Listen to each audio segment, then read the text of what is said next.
حبیب نامی شخص سود خور تھا، ہر بندے کو پتا تھا، جب وہ چلتا تھا لوگ راستہ چھوڑ دیتے تھے۔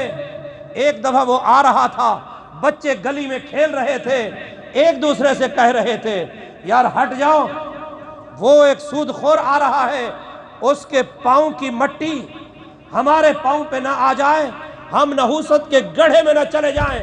اس نے یہ الفاظ سنے اور دل ہی دل میں رویا، پریشان ہوا، باری تعالیٰ میں اتنا ناپسندیدہ آدمی ہوں کہ چھوٹے چھوٹے بچے بھی مجھ سے نفرت کرنے لگے ہیں۔ یہ الفاظ کہتا ہوا مسجد کی طرف آ رہا ہے۔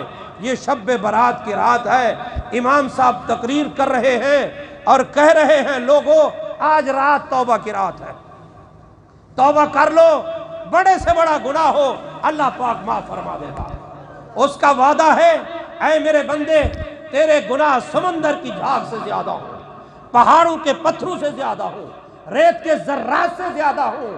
جب تو میری بارگاہ میں آ گیا، اس رات کو پا لیا، پھر تو نے توبہ کی، تیری زندگی کے سارے گناہوں کو معاف فرما دوں گا۔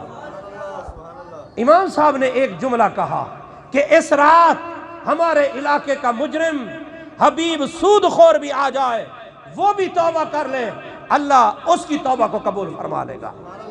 اب یہ شخص پہنچا کھڑا تھا، اس نے کہا امام صاحب کیا بولا ہے، ایک دفعہ پھر بولا۔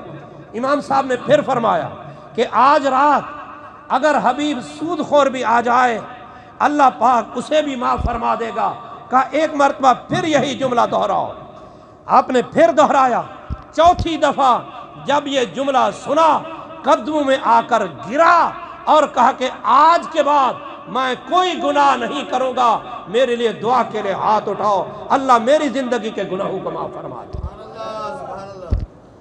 محترم حضرات، اس رات کوئی بندہ جو ہے کوئی لمحہ ضائع نہ کرے، یہ مانگنے کی رات نصیبوں والوں کو نصیب ہوتی ہے۔